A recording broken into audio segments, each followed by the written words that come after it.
No compromise. உங்க சைடுலயும் எங்க சைடுலயும். GT Holidays, South India's #1 travel brand. IBC Tamil நேயர்களுக்கு வணக்கம். இன்று நாம் ஒரு பேசுவதற்கு பங்குச்சந்தை நிபுணர் PR சுந்தர் இணைந்திருக்க பேசலாம். வணக்கம் சார்.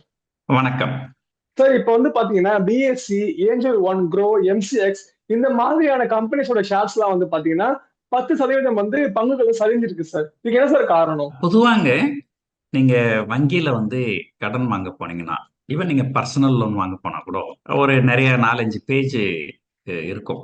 சில இதெல்லாம் உங்ககிட்ட கையெழுத்து போட சொல்லுவாங்க. நீங்க அதெல்லாம் எதுவும் படிக்க மாட்டீங்க, அப்படியே கையெழுத்து போட்டுருவீங்க. அதுல ஏதோ ஒரு இடத்துல சில வாசகங்கள் எழுதியிருக்கும். நீங்க வங்கியில வாங்குகின்ற கடன், இந்த பணத்தை நீங்கள் லாட்டரி டிக்கெட் வாங்குவதற்கு பயன்படுத்தக்கூடாது. Speculative activities. பங்குச்சந்தை பொறுத்த வரைக்கும் கேஷ் மார்க்கெட்டுன்னு ஒன்று இருக்கு, ஃபியூச்சர்ஸ் அண்ட் ஆப்ஷன்ஸ் மார்க்கெட்டுன்னு ஒரு மார்க்கெட் இருக்கு. கேஷ் மார்க்கெட்டுங்கிறது பங்குகள் வாங்குறது விற்கிறது. ஃபியூச்சர்ஸ் அண்ட் ஆப்ஷன்ஸ்ன்றது call option, put option, futures trading அந்த மாதிரி இருக்கு. அந்த மாதிரி அந்த ஃபியூச்சர்ஸ் அண்ட் ஆப்ஷன்ஸில் ட்ரேட் பண்ணுறது ஒரு ஸ்பெகுலேட்டிவ் ட்ரேடாக வங்கியில் கணக்கு எடுத்துப்பாங்க. ஸோ அந்த மாதிரி ஒரு ஸ்பெகுலேட்டிவ் திங்குக்காக நீங்கள் வங்கியில் கடன் வாங்கக்கூடாது. நம்ம லாட்டரி டிக்கெட் வாங்குறதும் ஒரு ஸ்பெகுலேஷனில் தான் கணக்கு வரும். ஸோ இந்த மாதிரியான பர்பஸுக்கெல்லாம் நான் இந்த கடன் வாங்கவில்லை அப்படின்னு ஒரு கையெழுத்து போட்டு நீங்கள் கொடுக்கணும். ஓகே. குறிப்பாக இந்த ஃபியூச்சர்ஸ் அண்ட் ஆப்ஷன்ஸ் அப்படிங்கிற செக்மெண்ட் பங்குச்சந்தையை பொறுத்த வரைக்கும் அது ஒரு ஆல்ரெடி லீவரேஜ். அதாவது நீங்க ஒரு ஷேரு ஒரு 1000 ரூபாய் போகுது. அது நீங்க ஒரு 100 ஷேர் வாங்கணும் அப்படின்னு சொன்னா 100 × 1000 1 லட்சம் ரூபாய். நீங்க 1 லட்சம் ரூபாய் கொடுத்துதான் அந்த ஷேர் வாங்குவீங்க. இது நார்மல் மார்க்கெட். அந்த ஃபியூச்சர்ஸ் மார்க்கெட்ல எப்படின்னா, அந்த 1 லட்சம் மதிப்புள்ள ஷேரை வாங்குறதுக்கு நீங்க 1 லட்சம் ரூபாய் கொடுக்க வேணாம். நீங்க ஒரு 10,000 15,000 கொடுத்தா போதும், அந்த ஒரு ஷேர் உங்களுக்கு வந்துடும். ஸோ அதுக்கப்புறம் அது ஏறுச்சுன்னா உங்களுக்கு லாபம், இறங்குச்சுன்னா நஷ்டம். ஏறுச்சுன்னா லாபம் கூடுதலாக இருக்கும். ஏன்னா நீங்கள் 1 லட்சம் ரூபாய் பொருளை நீங்கள் 10,000 ரூபாய் கொடுத்து வாங்குறீங்க. நாளைக்கு அந்த 1 லட்சம்ன்றது 1,10,000 போச்சுன்னா அது 10% தான் ஏற்றம். ஆனால் உங்களுக்கு 100% லாபம் வரும். ஏன்னா நீங்கள் 10,000 தான் முதல்ல வச்சுங்க, இப்போ 20,000 வந்துருச்சு இல்லையா? அதே போல் நாளைக்கு அது 10% இறங்குச்சுன்னா 1 லட்சத்துலேருந்து 90,000 தான் வரும். ஆனால் நீங்கள் போட்ட பணமே ஒரு 10,000, அது மொத்த 10,000 காலி ஆகிடும். ஸோ உங்களுடைய லாபமும் 10 மடங்கு அதிகமாக வரும், நஷ்டமும் 10 மடங்கு அதிகமாக வரும். இதுதான் ஃபியூச்சர்ஸ் அண்ட் ஆப்ஷன்ஸ். அது ஃபியூச்சர்ஸ் அண்ட் ஆப்ஷன்ஸ் அது ஆல்ரெடி லீவரேஜ். அப்படி இருக்கும்போது கடன் வாங்கி அதில் யாரும் முதலீடு பண்ணக்கூடாது அப்படிங்கிறது ஒரு அரசாங்கத்துடைய கொள்கை. அதனால்தான் வங்கியில் அந்த மாதிரி ஒரு கண்டிஷன் வச்சிருப்பாங்க. நீங்க பர்சனல் லோன் வாங்கினாலும் சரி, எந்த கடன் வாங்கினாலும் சரி, அந்த பணத்தை நீங்க பங்குச்சந்தையில ஃபியூச்சர்ஸ் அண்ட் ஆப்ஷன்ஸ்க்கு நீங்க பயன்படுத்தக்கூடாது அப்படின்னு சொல்லிட்டு. ஆனா இந்தியாவில் பாத்தீங்கன்னா சட்டத்திட்டங்கள்ல நிறைய ஓட்டைகள், ஒரு லெவல் பிளேயிங் ஃபீல்டு இருக்காது. இப்போ ஒரு உதாரணத்துக்கு சொல்றேன் பாருங்க. நீங்க ஒரு முதலீட்டாளரா அல்லது ஒரு வர்த்தகரா நீங்க வங்கியில கடன் வாங்கக்கூடாது பங்குச்சந்தையில முதலீடு பண்றதுக்கு. ஆனா அதே நேரத்துல ஒரு புரோக்கர், பங்குச்சந்தை தரகர், புரோக்கர் இருக்கிறவங்க அவங்க வங்கியில கடன் வாங்கலாம். சோ அதுக்கு என்ன காரணம்னா, ஒரு ஆரம்பத்துல சொல்லப்பட்ட காரணம் என்னன்னு கேட்டீங்கன்னா, நீங்க வர்த்தகம் பண்றீங்க, நீங்க பங்குகளை வாங்குறீங்க, விற்கிறீங்க, ஃபியூச்சர்ஸ்ல லாங் போறீங்க, ஷார்ட் போறீங்க, நீங்க ஆக்சுவலா directly involve in the stock market. அதனால நீங்க கடன் வாங்கக்கூடாது அப்படின்னு சொல்றாங்க. ஆனா ஒரு புரோக்கர் அப்படின்றவர் அவருடைய பிசினஸ் எக்ஸ்பேண்ட் பண்றதுக்காக ஒரு 10 பிரான்ச் ஆரம்பிக்கலாம், புதுசா ஆரம்பிக்கலாம், அதுக்காக அவங்க கடன் வாங்கலாம் இல்லையா? ஸோ அந்த மாதிரி ஒரு காரணங்களால அவங்களுக்கு கடன் வாங்கலாம் அப்படின்னு ஒரு அனுமதி கொடுத்துருந்தாங்க. ஆனா அது எல்லா புரோக்கருமே அதை அவங்க பிரான்ச் எக்ஸ்பேண்ட் பண்றதுக்கோ தொழில்களை விரிவாக்குறதுக்கோ பயன்படுத்தாம புரோக்கர்ஸ் அவங்க அக்கௌண்ட்ல ட்ரேட் பண்றதுக்கு இதை பயன்படுத்தினாங்க. இப்போ என்கிட்ட ஒரு எக்ஸ் அமௌண்ட், ஒரு உதாரணத்துக்கு சொல்ற ஒரு 1 கோடி ரூபாய் இருக்கு அப்படின்னு சொன்னா, நான் 1 கோடி ரூபாய்க்கு மட்டும்தான் நான் வர்த்தகம் பண்ண முடியும். ஆனா இந்த புரோக்கருங்க என்ன பண்ணுவாங்க, அவங்க கிட்ட 1 கோடி ரூபாய் இருந்தா அதை நேரா கொண்டு போய் வங்கியில வைப்பு நிதியில வச்சிருவாங்க. வைப்பு நிதியில வச்சுட்டு வங்கி கிட்ட என்ன சொல்லுவாங்க, நீங்க வந்து எக்ஸ்சேஞ்சுக்கு 2 கோடி ரூபாய்க்கு நீங்க பேங்கர்ஸ் கேரண்டி கொடுங்க. அது என்னோட பணம் 1 கோடி தான் இருக்கு, ஆனா 2 கோடிக்கு நீங்க வந்து பேங்கர்ஸ் கேரண்டி கொடுங்க கேரண்டி கொடுங்க. அப்படின்னு கேட்பாங்க. அதை பேங்க்ஸ் வந்து கொடுத்துருவாங்க. அவங்க 2 கோடிக்கு அவங்க வந்து வர்த்தகம் பண்ணலாம். ஒரு தனி முதலீட்டாளரா இருக்கிற நானு என்கிட்ட 1 கோடி இருந்தா நான் 1 கோடிக்கு தான் வர்த்தகம் பண்ண முடியும். ஆனா அதே புரோக்கர் கிட்ட புரோக்கரா 1 கோடி இருந்தா இருந்தா 2 அவங்க கோடி 2 கோடிக்கு ரூபாய். வர்த்தகம் பண்ணணும். அதுக்காக அவங்க இந்த பேங்க்ல கேரண்டி வாங்கிப்பாங்க. அதனால அந்த பேங்க் வந்து ஒரு கொஞ்சம் சார்ஜ் பண்ணுவாங்க. அந்த சார்ஜ் ரொம்ப நாமினலா தான் இருக்கும். ஒரு வருஷத்துக்கு 1% அந்த அளவு தான் இருக்கும். ஸோ இது வந்து ஒரு என்ன சொல்றது, இது வந்து ஒரு லெவல் பிளேயிங் ஃபீல்டு கிடையாது. அதாவது எந்த சமூகத்திலையும் வலியவனுக்கும் எளியவனுக்கும் ஒரே ரூல் இருக்கும். வலியவனுக்கு ஒரு ரூலும் எளியவனுக்கு ஒரு ரூலும் இருக்கக்கூடாது. இருக்கக்கூடாது. ஆனா இங்க புரோக்கர்ன்றவங்க வலியவர்கள், பெரும் பணம் படைச்சவங்க. அவங்களுக்கு ஒரு இந்த மாதிரி ஒரு எக்ஸ்ட்ரா ஒரு லிவரேஜ் இருக்கு. ஓகே. இத பெரும்பாலும் அந்த புரோக்கருங்க என்ன பண்ணுவாங்க, பெரும்பாலும் அவங்க ட்ரேட் பண்ண மாட்டாங்க. அவங்க என்ன பண்ணுவாங்க, நீங்க போய் நான் நல்லா ட்ரேட் பண்ணுவேங்க அப்படின்னு சொன்னா, ஓகே வாங்க எங்க அக்கௌண்ட்ல நீங்களே ட்ரேட் பண்ணுங்க. லாபமா இருந்தாலும் நஷ்டமா இருந்தாலும் உங்களுக்கு, எங்களுக்கு வந்து ஒரு வட்டி மட்டும் கொடுத்துருங்க கொடுத்துருங்க அப்படின்னு சொல்லுவாங்க. அதே நேரத்துல உங்ககிட்ட கொஞ்சம் வைப்பு நிதியம் வாங்கிப்பாங்க. ஏன்னா நீங்க ட்ரேட் பண்ணிட்டு நீங்க லாஸ் பண்ணிட்டு பணம் கொடுக்காம ஓடி போயிட்டீங்கன்னா. முன்னாடி வாங்கி ஸோ அதுக்காக வச்சிருவாங்க. நான் சொல்லுங்க, ஆமா சார் நீங்க ஒண்ணு பண்ணுங்க சார், நீங்க ஒரு 1 கோடி ரூபாய் கொடுங்க. நீங்க ஒரு 1 கோடி ரூபாய் கொடுத்தீங்கன்னா நாங்க எங்க அக்கௌண்ட்ல 2 கோடி ரூபாய்க்கு உங்களை ட்ரேட் பண்றதுக்கு அலோவ் பண்றோம். லாபம் வந்தாலும் உங்களுக்கு, நஷ்டம் வந்தாலும் உங்களுக்கு. நாங்க கொடுக்குற 1 கோடி ரூபாய்க்கு நீங்க வட்டி மட்டும் கொடுங்க. ஒரு வருஷத்துக்கு ஒரு 10 லட்சம் ரூபாய் வட்டி கொடுங்க அப்படின்னு கேட்பாங்க. அப்ப உங்களுக்கு என்ன தோணும், சரி பரவாயில்ல, நம்ம 1 கோடி வச்சு வர்த்தகம் பண்ணோம்னா அதுல வர லாபத்தோட 2 கோடி வச்சு வர்த்தகம் பண்ணும்போது நமக்கு அப்படியே கொஞ்சம் டபுள் த எக்ஸ்ட்ரா ப்ராஃபிட் வரும். கிடைக்கும். ஆமா. அவங்க வட்டி தானே கேட்கறாங்க, வட்டி கொடுத்தது போக மத்த லாபம் நமக்கு தானே அப்படின்னு சொல்லிட்டு நீங்களும் பண்ணுவீங்க. ஆனா இங்க ட்ரிக் என்னன்னா, அவங்க பணத்தை உங்களுக்கு கொடுக்கல. உங்களுடைய பணத்தை 1 கோடி ரூபாய் வாங்கிட்டு போய் வங்கியில வைப்பு நிதியில வச்சுட்டு 2 கோடி ரூபாய்க்கு பேங்கர்ஸ் ட்ரேட் பண்ற கேரண்டி மாதிரி. வாங்கி அதை எக்ஸ்சேஞ்ச் கிட்ட கொடுத்துட்டு அந்த 2 கோடி ரூபாய் தான் உங்களுக்கு கொடுப்பாங்க. ஆக மொத்தம் அவங்க பேக்கெட்ல இருந்து 1 பைசா கூட கொடுக்கல. ஆனா உங்ககிட்ட இருந்து 1 கோடி ரூபாய்க்கு அவங்க வட்டி வாங்கிப்பாங்க. அது எவ்வளவு வட்டி வாங்குவேன், 9 லட்சம் 10 லட்சம் அப்படி வட்டி வாங்குவாங்க. இது நம்ம ஒரு 1 கோடி ரூபாய்க்கே நான் இந்த கதைன்னா, நாட்டுல நிறைய புரோக்கர்கள் இது 1000 கோடி 2000 கோடி 5000 கோடின்ற அளவுக்குலாம் இதை பண்ணியிருக்கிறாங்க. அப்ப என்னன்னா அவங்களுக்கு உட்கார்ந்த இடத்துல காசு. அவங்களுக்கு வந்து காசு, அதுவும் எவ்வளோ, கொஞ்சம் நெஞ்ச காசு இல்ல, கோடிக்கணக்கில் கோடி காசு. கணக்குல காசு. ரொம்ப நாளாவே எனக்கு இது எப்படி ஆர்பிஐ வந்து இதை அலோவ் பண்றாங்க, இந்த மாதிரி பண்ணக்கூடாது அப்படின்ற ஒரு எண்ணம் இருந்தது. பட் இருந்தாலும் எப்பவுமே ஒரு அந்த காலத்துல ஒரு ஜோக் சொல்லுவாங்க, போலீஸ்லாம் அந்த கடைசி சீன்ல தான் வருவாங்க. படம் எல்லாம் முடிஞ்சு அந்த கடைசி சீன்ல தான் போலீஸ் வருவாங்க. அத போல நம்ம நாட்டுல இந்த ரெகுலேட்டர்ஸ், ஆர்பிஐ, இது செபி, இவங்கெல்லாம் அந்த கடைசி சீன்ல தான் வருவாங்க எல்லாம் முடிஞ்சதுக்கு அப்புறம். இது என்னன்னா நடுவுல வந்து ஒரு சிலர் வந்து இந்த மாதிரி இது வந்து ப்ராப் டெஸ்க் அப்படின்னு சொல்லுவாங்க, ப்ரொப்ரைட்டரி ட்ரேடிங் டெஸ்க் அப்படின்னு சொல்லுவாங்க. ஸோ அந்த மாதிரி ப்ரொப்ரைட்டரி ட்ரேடிங் டெஸ்க்ல பொதுமக்கள் கிட்ட பணத்தை வாங்கி நீங்க என்கிட்ட காசு கொடுத்தீங்கன்னா நான் வந்து உங்களுக்கு பதில் ட்ரேட் பண்றேன். ஆனா உங்க பேர்லயே பண்றதா இருந்தா உங்ககிட்ட 1 கோடி இருந்தா 1 கோடி தானே ட்ரேட் பண்ண முடியும். அதை என்கிட்ட கொடுத்தீங்கன்னா இந்த மாதிரி நான் ப்ராப் டெஸ்க்ல கொடுத்துட்டு உங்களுக்கு 2 மடங்கு 3 மடங்கு கூடுதலா நான் ட்ரேட் பண்ணி அதனால உங்களுக்கு கூடுதலா லாபம் சம்பாரிச்சு தரேன் அப்படின்னு சொல்லிட்டு நிறைய பேர்கிட்ட பணத்தை வாங்கிட்டு அவர் ஏமாத்திட்டு ஓட்டிட்டார். அது வந்து ஒரு பெரிய இஷ்யூ ஆயிடுச்சு. அப்பதான் வந்து என்ன பண்ணாங்க, சரி இந்த ஏமாற்ற வேலைகள்லாம் நடக்குது, இதெல்லாம் எங்க நடக்குதுன்னா அந்த ப்ராப் டெஸ்க்ல தான் நடக்குது. ஆக்சுவலா அதை ஏமாத்துனது ப்ராப் டெஸ்க் கிடையாது, அது புரோக்கர் கிடையாது, அது நடுவுல இருந்த யாரோ ஒருத்தர் ஏமாத்திட்டாரு. ஆனா இருந்தாலும் எல்லாரும் என்ன சொன்னாங்க, இந்த மாதிரி வந்து ஒரு ப்ராப் டெஸ்க்கு மட்டும் ஒரு எக்ஸ்ட்ரா ஒரு வசதி பேங்க்ல பண்ணி தராங்க, அதனால தானே இந்த மாதிரிலாம் தவறுகள்லாம் நடக்குது அப்படின்னு நிறைய பேர் பேச ஆரம்பிச்சாங்க. அதுக்கப்புறம் இப்போ வந்து மத்திய வங்கி, ரிசர்வ் பேங்க் என்ன பண்ணிருக்காங்க, இதுக்கு மேல புரோக்கர்கள்லாம் வந்து நீங்க கூடுதலாக நீங்க பேங்கர்ஸ் கேரண்டி கொடுக்க கூடாது. அவங்க 1 கோடி ரூபாய் கொடுத்தாங்கன்னா நீங்க 1 கோடி ரூபாய்க்கு தான் நீங்க வந்து பேங்கர்ஸ் கேரண்டி கொடுக்கணும். 1 கோடி கொடுத்தா நீங்க 2 கோடி பேங்கர்ஸ் கேரண்டி எல்லாம் கொடுக்க கூடாது அப்படின்னு ஒரு புதிய சட்டம் வந்து போட்டிருக்கிறாங்க. இந்த ஃபியூச்சர்ஸ் அண்ட் ஆப்ஷன்ஸ் அப்படின்னு நடக்கிற செக்மெண்ட்ல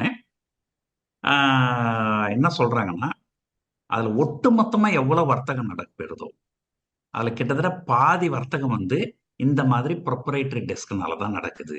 ம். அப்போ இது வந்து இதுக்கு மேல அந்த ப்ரொப்ரைட்டரி டெஸ்க்கு அந்த அட்வான்டேஜ் போயிடுச்சு. அதனால அவங்க வந்து அவங்களுடைய வால்யூம் அதை இப்போ 1 கோடியை கொடுத்துட்டு 2 கோடிக்கு ட்ரேட் பண்ணிட்டு இருந்தவங்க இப்போ 1 கோடி கொடுத்துட்டு 1 கோடி தான் ட்ரேட் பண்ண முடியும். அப்பனா அவங்களுடைய வர்த்தகம் வந்து எந்த அளவுக்கு குறையும்? 50% குறையும். அப்ப அந்த வர்த்தகம் 50% குறைஞ்சால் அவங்களுக்கு வருகின்ற புரோக்கிங் வருமானமும் 50% குறையிறது அப்படின்னு சொல்லிட்டு தான் இன்னைக்கு நீங்க சொன்ன மாதிரி அந்த பங்கு தரகு நிறுவனங்கள் பங்குகள் எல்லாமே வந்து பெருமளவு இறங்கி இருந்தது. இதுக்கு அடுத்தது வர்த்தகம் குறைஞ்சு விட்டால் அந்த எக்ஸ்சேஞ்ச் வர்த்தகம் நிறைய நடக்க தான் அந்த எக்ஸ்சேஞ்சுக்கு வந்து வருமானம் கூட கிடைக்கும். வர்த்தகம் குறைய குறைய அந்த எக்ஸ்சேஞ்சுக்கு உண்டான வருமானம் கொஞ்சம் குறைஞ்சு. ஆமா, அதனால அந்த ஸ்டாக் எக்ஸ்சேஞ்சஸ் இப்போ இந்தியாவில் பார்த்தீங்கன்னா மேஜர் ஸ்டாக் எக்ஸ்சேஞ்ச் வந்து national stock exchange of India. அவங்க வந்து அவங்களுடைய ஷேர்ஸ் வந்து லிஸ்டிங்ல இல்லை. அதுக்கு அடுத்தது பிஎஸ்சி, அவங்களுடைய ஷேர்ஸ் லிஸ்டிங்ல இருக்கு. அது காலையில் கிட்டத்தட்ட 10% இறங்கி இருந்தது. க்ளோசிங்க ஒரு 2% ரெக்கவர் ஆச்சு. ஆனால் ஒரு 8% மைனஸ்ல தான் க்ளோஸ் ஆயிருக்கு. அதுக்கப்புறம் எம்சிஎக்ஸ் அப்படின்னு ஒரு எக்ஸ்சேஞ்ச் இருக்கு, மல்டி கமோடிட்டி எக்ஸ்சேஞ்ச் அப்படின்ட்டு. அது வந்து பங்குகள் அங்க பெரும்பாலும் ட்ரேட் நடக்கிறது இல்லை, இருக்குது, பட் இருந்தாலும் பெரும்பாலும் நடக்கிறது இல்லை. அங்க பெரும்பாலும் வந்து காமோடிட்டி, அதாவது சில்வர், கோல்டு, குரூட் ஆயில், அது வந்து மல்டி காமோடிட்டி எக்ஸ்சேஞ்ச். அதுவும் காலையில 10% இறங்கி இருந்தது. ஆமா, அப்புறம் ஒரு சில செய்திகள்லாம் வந்தது. இந்த மாதிரி இந்த 1 கோடி கொடுத்துட்டு 2 கோடிக்கு பேங்கர்ஸ் கேரண்டி வாங்குறதெல்லாம் வந்து பெரும்பாலும் என்எஸ்சிலையும் பிஎஸ்சிலும் தான் நடக்குது.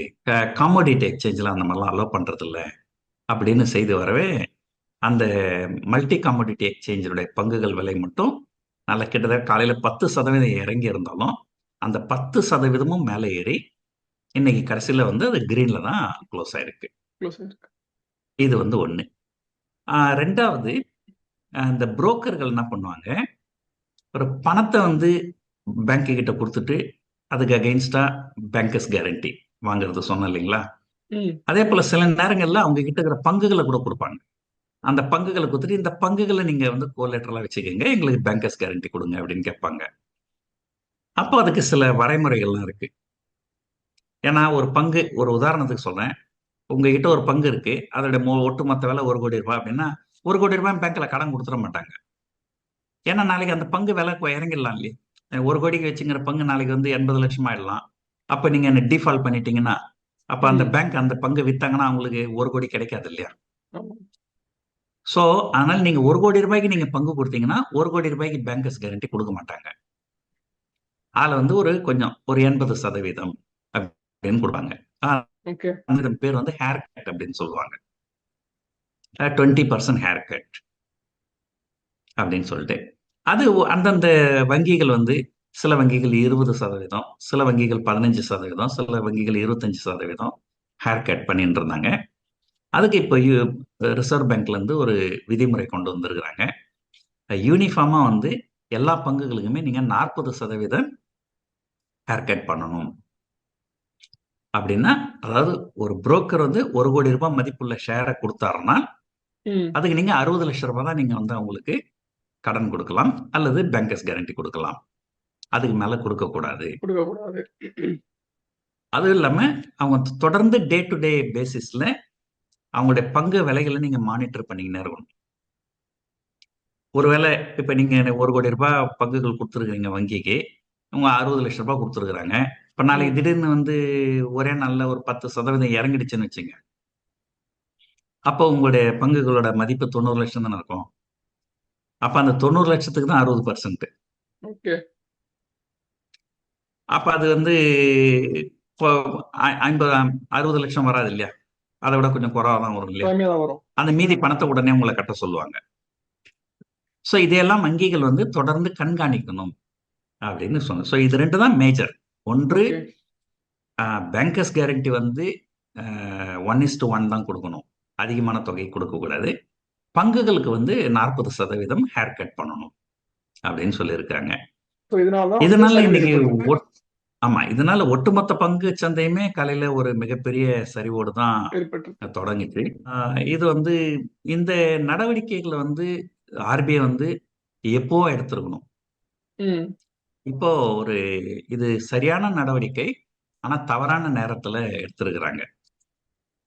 எதனாலன்னு சொன்னால், உலகத்திலேயே ஆக மோசமாக பர்ஃபார்ம் பண்ணுகின்ற பங்குச்சந்தை நம்முடைய பங்குச்சந்தை தான். கடந்த 1 வருஷம் 1.5 வருஷமா உலகத்திலேயே மிக மோசமான பங்குச்சந்தையா நம்ம பங்குச்சந்தை இருக்குது. வெந்த பொண்ணுல வேலை பாய்ச்சுற மாதிரி பட்ஜெட்ல வந்து செக்யூரிட்டி டிரான்சாக்ஷன் டாக்ஸும் ஏற்றி விட்டுட்டாங்க. இந்த பிஜேபி ஆட்சி வந்ததுக்கு அப்புறம் இந்த ஆப்ஷன்ஸ் ட்ரேடிங்காக செக்யூரிட்டி டிரான்சாக்ஷன் டாக்ஸ் 15 மடங்கு ஏற்றி இருக்கிறாங்க. 15% ஏத்தனா தப்பு இல்லை, 15 மடங்கு ஏற்றி இருக்கிறாங்க. அதனால பங்குச்சந்தைகள் வந்து பெருமளவு சரிஞ்சுது. அதுக்கப்புறம் அமெரிக்காவுக்கும் இந்தியாவுக்கும் வர்த்தக ஒப்பந்தம் வந்துடும் அப்படின்ற ஒரு நல்ல செய்தி வரவே பங்குச்சந்தைகள் அபரிதமாக ஏறிச்சு. ஏறிச்சு. அதுக்கப்புறம் அதுலயும் வந்து இன்னைக்கு வரைக்கும் ஒரு தெளிவற்ற போக்கு. ம். நேத்து கூட பாத்தீங்கன்னா ஒரு ஃபாரின் மினிஸ்டர் வந்து பேசியிருக்கிறாரு, எக்ஸ்டர்னல் அஃபேர்ஸ் மினிஸ்டர் பேசியிருக்கிறாரு, நாங்க எங்க கச்சா எண்ணெய் விலை குறவா இருக்குதோ அங்கதான் வாங்குவோம். ஆனா அமெரிக்கால என்ன சொல்றாங்க, இந்தியா வந்து ரஷ்யா கிட்ட இருந்து கச்சா எண்ணெய் வாங்குறத நிறுத்துறதுக்கு ஒத்துக்குனாங்க, அதனால கூடுதலாக விதித்த 25% வரியை நான் ரத்து செய்கின்றேன் அப்படின்னு ட்ரம்ப் சொல்றாரு. ஆனா இன்னைக்கு வரைக்கும், இந்த நிமிஷம் வரைக்கும் இந்திய தரப்புல இருந்து அதை அவங்க கன்ஃபார்ம் பண்ணல. அப்போ இந்த வர்த்தக ஒப்பந்தமும் ஒரு தெளிவில்லாம இருக்கு. எஸ்டிடி ஏத்தி விட்டுட்டாங்க. இந்த நேரத்துல ரிசர்வ் பேங்க் வந்து இந்த மாதிரி சில செய்திகள்லாம் விடவே இன்னைக்கு பங்குச் சந்தைகள் ரொம்ப ஒரு அபரிதமா இறங்குச்சு. பட் இறங்குச்சு. இருந்தாலும் இறங்குனதுக்கு அப்புறம் ஓரளவுக்கு பையிங் வந்து கடைசியில வந்து பங்குச் சந்தைகள் நல்லாவே மிகப்பெரிய முன்னேற்றத்தோடு தான் க்ளோஸ் ஆயிருக்கு. ஆனா ஓகே. இந்த சில பங்குகள், இந்த பிஎஸ்சி, இந்த பங்குச்சந்தை சார்ந்த நிறுவனங்கள்லாம் இறங்கி தான் இருக்குது. சார் இப்போ உங்க டவுட் சார், மத்திய பட்ஜெட் தாக்கல் பண்ணதுனால பங்குச்சந்தை ஏற்றம் இறக்கம் இருந்துச்சுல சார். தமிழ்நாடு இடைக்கால பட்ஜெட்டை வந்து தாக்கல் பண்ண போறாங்க சார். அமைச்சர் தங்கம் தென்னரசு தாக்கல் பண்ண போறாங்க. அந்த பட்ஜெட்னால வந்து பங்குச்சந்தைகள் ஏற்றம் இறக்கம் இருக்குமா சார் ஏதாவது? தங்கம் தென்னரசு தமிழக அமைச்சர்களிலேயே ரொம்ப காஸ்ட்லியான அமைச்சர். ஏன்னா பேர்லயே தங்கம் இருக்குது. ஆனா அவருடைய பட்ஜெட்டுக்கு தங்கத்தோட விலையிலேயே எதுவும் பெருசா மாற்றம் இருக்காது. ஏன்னா தமிழகத்தினுடைய பட்ஜெட் அப்படின்றது ஒரு மாநிலத்தினுடைய பட்ஜெட். ஒரு மாநிலத்தினுடைய பட்ஜெட் வந்து பங்குச்சந்தையை பெரிய அளவுல பாதிக்காது. பாதிக்காது. அது வந்து நம்பர் 1. அதாவது இந்த இந்தியாவில் பட்டியலிடப்பட்ட, அது நிஃப்டி 50 அப்படின்னு சொல்ற ஸ்டாக்ஸ், அந்த 50 ஸ்டாக்ல ஏதோ ஒரு 1-2 தான் வந்து தமிழகத்தை சார்ந்த நிறுவனங்கள் இருக்கு. பெரும்பாலான நிறுவனங்கள் வந்து வட இந்தியாவை சார்ந்த நிறுவனங்கள் தான், அல்லது ஆல் இந்தியா. இப்ப ஸ்டேட் பேங்க்னா அது வட இந்திய நிறுவனம்னு சொல்ல முடியாது. ஏன்னா ஸ்டேட் பேங்க் வந்து இந்தியா முழுக்க எல்லா இடத்துலயும் எல்லா இருக்கு. இடத்துலயும் இருக்கு. குறிப்பா ஒரு தமிழ்நாடு அப்படின்னு பாத்தீங்கன்னா இந்த அப்போலோ ஹாஸ்பிட்டல், அந்த மாதிரி ஒரு சில நிறுவனங்கள் தான் பட்டியலிடப்படும். அது வந்து ஒண்ணு. அதனால பெருசா மாற்றம் இருக்காது. பங்குச்சந்தையில தமிழகத்தினுடைய பட்ஜெட் வந்து பெருசா எதிரொலிக்காது. அப்படியே எதிரொலிக்கக்கூடியதா இருந்தாலுமே தமிழகத்துல போடுற பட்ஜெட் எப்பவுமே ஒரு தொழில் வளர்ச்சி பெறுவதற்குண்டான பட்ஜெட் தான் போடுவாங்களே தவிர அதுக்கு பாதகமான பட்ஜெட் எதுவும் போட மாட்டாங்க. ஏன்னா இந்தியாவிலேயே அதிகபட்சமான தொழில்துறை வளர்ச்சி இருக்கிற மாநிலம் தமிழ்நாடு. அந்த ஸ்டேட் ஜிடிபின்னு சொல்லுவாங்க. இந்தியாவிலேயே அதிகபட்சமான ஜிடிபி வளர்ச்சி, பொருளாதார வளர்ச்சி இருக்கிற மாநிலம் தமிழ்நாடு மாநிலம். அதனால அந்த பொருளாதார வளர்ச்சி இன்னமும் மேற்கொண்டு வளருவதற்கு உண்டான வழிகள் தான் செய்வாங்களே தவிர அதுக்கு பாதகமான விஷயம் எதுவும் செய்ய மாட்டாங்க. இன்றைக்கு வந்திருக்கிற செய்தி வந்து இப்போ இருக்கிற கடந்த ஆண்டு இருக்கின்ற பொருளாதார வளர்ச்சி இப்படியே தொடர்ந்து அடுத்த 5 ஆண்டு காலத்துக்கு இருந்தால் 2031 தமிழகம் 1 ட்ரில்லியன் எக்கானமியா மாறிவிடும் அப்படின்னு சொல்றாங்க. ஸோ 1 ட்ரில்லியன் பொருளாதாரமா தமிழ்நாடு 2031 வருவதற்கு வாய்ப்புகள் நிறைய இருக்குது அப்படிங்கிற மாதிரி சொல்றாங்க. இந்த பொருளாதார வளர்ச்சி தொடர்ந்து இருந்தால், பொதுவாகவே நான் சொல்லுவேன், எப்பவுமே பார்த்தீங்கன்னா இந்த பொருளாதார வளர்ச்சி அப்படின்னு பார்த்தீங்கன்னா இந்தியா முழுக்க 3 மாநிலங்கள் தான் முன்னணியில் இருக்கும். ஒன்று குஜராத், 2வது மகாராஷ்டிரா, 3வது தமிழகம். இந்த ஆர்டர் படி கிடையாது. கடந்த ஆண்டு வந்து தமிழ்நாடு தான் நம்பர் 1ல இருக்கு. பொதுவா நான் உங்களை கேட்குறேன், ஒரு ஒரு 100 மீட்டர் நீச்சல் அடிக்கணும். நீங்க 5 நிமிஷத்துல நீச்சல் அடிக்கிறீங்க, நான் 6 நிமிஷத்துல நீச்சல் அடிக்கிறேன். 5 நிமிஷத்துல நீங்க 100 மீட்டர் நீச்சல் அடிக்கிறீங்க, நான் 6 நிமிஷத்துல நீச்சல் அடிக்கிறேன். இதுல யார் சிறந்த நீச்சல் வீரர், நீங்களா நானா?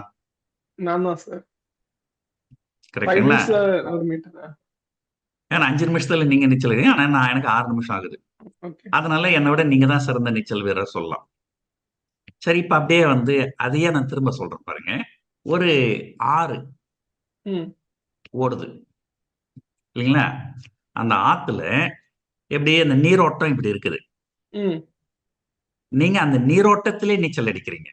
ஓகே. 5 நிமிஷத்துல 100 மீட்டர் தூரம் போறீங்க. நானு நீரோட்டத்துக்கு எதிர் நீச்சல் அடிக்கிறேன். 100 மீட்டர் தூரத்தை 6 நிமிஷத்துல கடக்கிறேன். இப்ப சொல்லுங்க, யாரு சிறந்த நீச்சல் வீரர்? இப்போ நீங்க தான் சார். சரிங்களா? சோ அதாவது 5 நிமிடத்துல 100 மீட்டர் நீச்சல் அடிக்கிறது பெரிய விஷயம் கிடையாது. ஆனா 6 நிமிஷத்துல 100 மீட்டர் எதிர் நீச்சல் அடிக்கிறது தான் பெரிய விஷயம். கரெக்டுங்களா? Correct sir. அதே போலதான் வந்து குஜராத் வந்து ஏன் பொருளாதார வளர்ச்சியில நல்லா இருக்குன்னா, அந்த காரணம் சொல்ல வேண்டிய அவசியமே கிடையாது. ஏன்னா மத்தியில ஆளுகின்ற கட்சி தான் குஜராத்ல ஆளுங்கட்சியா இருக்குது. மகாராஷ்டிரால ஏன் வளர்ச்சி நல்லா இருக்குதுன்னு சொன்னா, அதுவும் நம்ம சொல்ல வேண்டியதில்ல. மத்தியில ஆளுங்கட்சி தான் அங்க மாநிலத்தையும் ஆள்றாங்க. அப்போ அவங்க நீச்சல் அடிக்கிறது எப்படின்னா, அந்த நீரோட்டத்தோடு சேர்ந்து நீச்சல் அடிக்கிற மாதிரி. ஆனா தமிழ்நாடு அந்த காலத்துல இருந்து, அறிஞர் அண்ணா காலத்துல இருந்து வடக்கு வாழ்கிறது, தெற்கு தேய்கிறது அப்படின்னு தான் நம்ம சொல்லின்னு வந்திருக்கிறோம். இன்னைக்கு ஏதோ பரவாயில்ல, காங்கிரஸ், டிஎம்கே எல்லாம் கொஞ்சம் கூட்டணியில இருக்கிறாங்க. ஆனா இந்த காங்கிரஸே வந்து தமிழ்நாட்டுக்கு வந்து அவங்க ஆட்சியில இருந்த கூட எதுவும் செஞ்சது கிடையாது. இந்திரா காந்தி வந்து அவங்க அரசியல்ல எப்பெல்லாம் சறுக்கி விழுந்தாங்களோ அப்பெல்லாம் அவங்களுக்கு மிகப்பெரிய ஆதரவுக்காரன் நீட்டியது தமிழ்நாடு. மிக பெரும்பான்மையான எம்பிக்களை கொடுத்தது தமிழ்நாடு. ஆனா தமிழ்நாட்டுடைய தொழில் வளர்ச்சிக்கு அவங்க எதுவுமே செஞ்சது கிடையாது. அவங்க எல்லாமே வட இந்தியாவுக்கு தான் செய்வாங்க. அதனாலதான் அறிஞர் அண்ணா சொன்னாரு, வடக்கு வாழ்கிறது, தெற்கு தேய்கிறது அப்படின்னு சொல்லிட்டு. நம்ம நேரமோ என்னமோ தெரியல, காங்கிரஸ் ஆட்சி போனதுக்கு அப்புறமும் இப்ப பிஜேபி ஆட்சி இருக்குது, அதுவும் நம்ம தமிழகத்துக்கு எதிராக தான் நிக்கிறாங்க. சோ தமிழகம் வந்து ஒரு அதாவது குஜராத்தும் மகாராஷ்டிராவும் மத்திய அரசனுடைய துணையோடு வந்து முன்னுக்கு வராங்க. ஆனா நம்ம யாருடைய துணையும் இல்லாமல் நம்ம சொந்த காலிலேயே நம்ம நின்று இவ்வளவு வேகமா வளர்ச்சி அடையணும் அப்படின்றது ஒவ்வொரு தமிழரும் பெருமைப்பட்டுக்க வேண்டிய விஷயம் தான். இது அரசியல் தாண்டி பேசுறேன். நான் திமுக அண்ணா திமுகன்னு பேசல. அரசியல் தாண்டியே பாத்தீங்கன்னா ஒரு இந்தியாவிலே அதிகபட்சமான பொருளாதார வளர்ச்சி, இதுவும் மத்திய அரசாங்கம் கொடுக்கக்கூடிய தடைகளையும் மீறி. ஏன்னா நம்ம வாங்குற ஒரு காசுமே வந்து சண்டை போட்டு தான் வாங்குறோம். நமக்கு சுலபமா வந்து எதுவும் வர்றது கிடையாது. சோ அதனால இது வந்து நம்ம வந்து ஒரு பெருமைப்பட வேண்டிய விஷயம்தான். இன்னும் செய்யலாம். இன்னொன்னு, அதாவது எல்லா எந்த கட்சிக்குமே வந்து குறையில்லாத கட்சிகள் அப்படின்னு கிடையாது. திமுக இன்னும் நல்லா செயல்படலாம், வாய்ப்புகள் இருக்கு. ஆனா இப்ப 20 வரைக்கும் அவங்க செஞ்சதுல வந்து நம்ம வந்து ஒரு பெருசா குறை காண முடியாது.